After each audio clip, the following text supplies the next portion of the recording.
Time for the father and son duo. Let's check them out in arena. 7K Dreamer, please. Hi guys, welcome back to my channel. We are going to look at Awakened Spike, who just got a remake, and he is definitely buffed for arena this time. For his passive, he actually has a 30% chance to freeze the target for 2 turns when he is attacked. So that means any enemy who lands attacks on Spike has a chance to be frozen. That is pretty sick. He also decreases physical damage taken by 30% and also increases his own status effect cast rate by 20%. And the best part about him lies in his passive.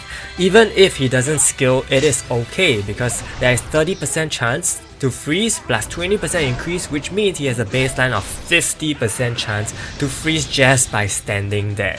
Excluding all the other cast rate traits, fighter soul and weapon buffs you can stack on him, I think 50% chance to freeze just by standing there alone is definitely pretty OP. He used his bottom skill a while ago and that dealt 250 damage to 3 enemies. He also deals 10,000 fixed damage to the targets and also decreases their defense by 30% for 4 turns.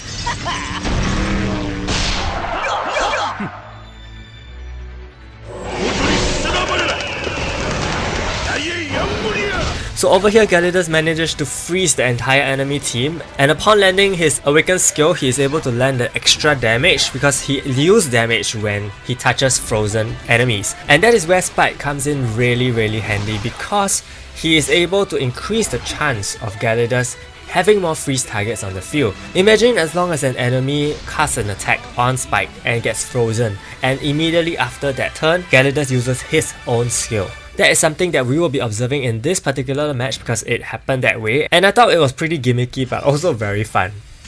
And alongside, I will also be talking about my Spike's build. As you can see, I have listed the build in the bottom left corner, and this time I have also neatly labeled every segment of his build. So for his weapons, I have given him double crit to increase his debuff cast rate because you want more freeze for you, and the reason is very simple, so that Gelidus has a higher chance to land his extra damage when he touches his frozen enemies. You saw how crazy it could be in the Mythical Awakened Eileen video, so Spike increases the opportunity for that to happen. For his armor, I've given him HP block. You can give him double HP as well. Basically, the idea is to give him more bulk and passive healing over time. My Spike does have about 70% block rate coupled with jewels, traits and masteries, so he has a very decent bulk even against heavy damage enemies, and I think this is very important for a hero like him because he is an awakened hero only after all, and he doesn't have that much of a bulk compared to the other mythical awakened heroes.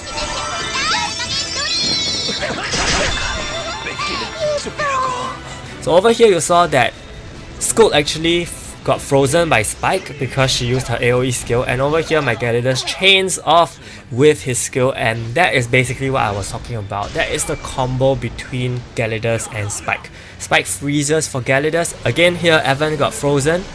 Gelidus comes in striking with his Awakened skill and deals the additional damage and kills off a few more of the enemies. So that is how their tag team works. Basically, that is all. If Spike uses his skill to freeze an enemy, it's also very good. I'll talk about the drawback later with Spike.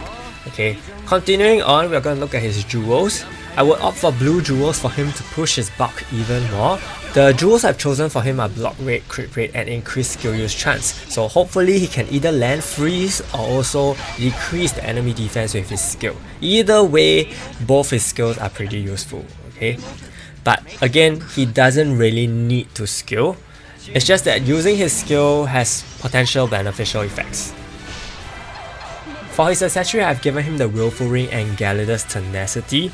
Gelidus Tenacity basically applies the taunt on him, so he will draw in all the single target attacks and also the basic attacks. Now you might think this is pretty scary because he doesn't have that much bulk compared to the other heroes, but the idea is really so that enemies get frozen when they touch him. And you saw just now when Orca countered his attack, Orca actually dealt a lot of damage on him, about almost 60% of his HP left. So that is pretty significant, and in that case I would also be considering if he could use the Guardian Ring instead, because the Guardian Ring is going to keep him alive for the first 3 turns, for sure. So Guardian Ring with Taunt is actually pretty viable since basically you are left with 4 turns of damage to be received, and for the first 3 turns you are protected. I also did consider Isabella's Vigor on him so that he can heal, but I don't really require him to use his skills a lot, and it's very chance based basically for him if he uses the Isabella's Vigor, because you never know when he's gonna skill in the first place. For traits, I've given him block rate increase, freeze resistance, and debuff cast rate. So freeze resist so that he can resist his dad. Block rate is for additional bulk, and status effect cast rate increase is pretty self-explanatory by now.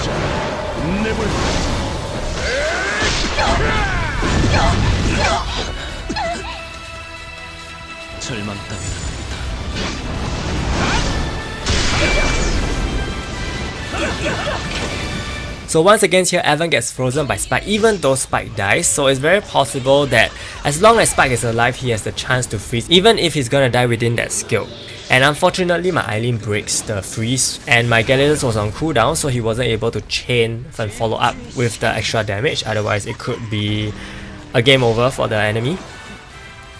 But basically, yeah, if you use Spike, you will be observing a lot of these instances whereby Spike is going to freeze the enemy for Gelidus, and I think it works that way because you don't really need to rely on Spike. And so far, because I don't give Spike the increased awakening gauge, so I haven't really seen him use his awaken skill. I think that could be an additional alternative for his jewels, so that he can use his awaken skill much faster, and his awaken skill does freeze as well, and it also cleanses for your team. So it is also another very useful skill, which I didn't really get to see because he didn't skill much and he dies before the end of the battle.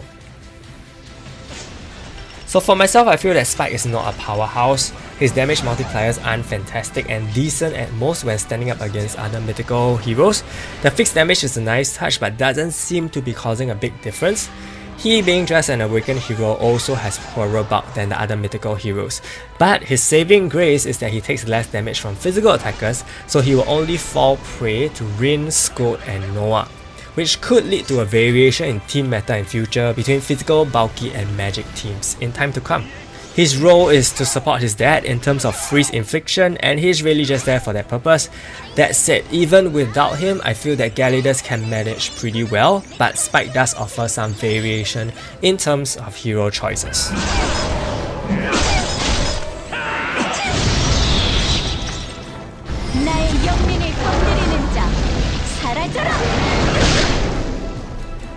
So over here you realize that Rin actually gets frozen by Spike, but my Orca counters, and that is why I feel that in terms of team mechanics, if you want to use Spike, then having a counter hero is going to be counter beneficial because your counter hero is going to be destroying all your Spike's freezes, which means if you saw just now, Gelidus actually followed up with a skill, but Orca already broke the freeze, which means Gelidus wasn't able to proc the extra damage, and that is not gonna be efficient in that case, because the reason why you are using Spike in the first place is to freeze the enemy so that Gelidus can land extra damage. So it defeats the purpose to have a counter hero who is destroying all the ice. And in this case, unfortunately, I froze the Caesar, but Eileen actually follows up with an attack instead of Gelidus, who is on cooldown. So that's another situation you may see. I don't think it's a big deal because even if you break the ice, you can still do some damage onto the enemies, and I think all this extra damage coupled together is still gonna make a huge difference in the long run for the matches.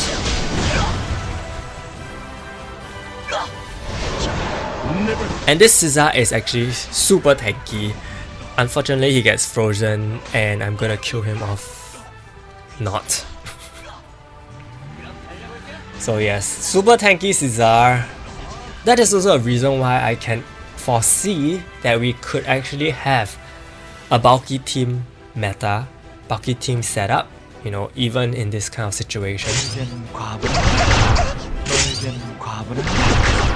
So over here my Gelidus starts off with the physical attack decrease skill. This one doesn't freeze, so just take note. However, I don't think it is the best skill to use on the first turn because as you can see here, Evan actually cleanses up the debuff. Fortunately, he follows up with his freeze resistance decrease skill and also freezes the Orca, which is very good. And I think if nothing goes wrong, his awaken skill is already up, so he can inflict the extra damage once he lands his awaken skill.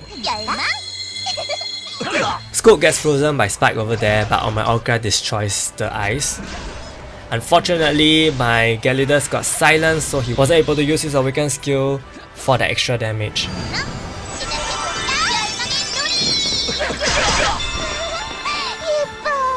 Scout is still frozen, also by Spike. Okay, and yes, this is the time. This is the time when everything falls into place. Gelidus is able to strike down, lands the attack, and also inflicts that AoE damage because he touched a frozen enemy. And that is how everything should work. Rin gets frozen here. Eileen is gonna strike her in that frozen state and manages to electrify all the enemies. So here we go. This is definitely one of the better matches where everything just falls in place. So that is something that I was trying to tell you guys, and I think you guys probably understand how that works by now. So let me know what you think of Spike. Unfortunately, I think he is only gonna be around for Gelidus team, so if you still don't have a Gelidus, I'm so sorry. I don't think he should be a viable hero in your team. So if you did enjoy this video, do give it a like and subscribe to my channel. Stay tuned for more guides. Thank you so much and see you.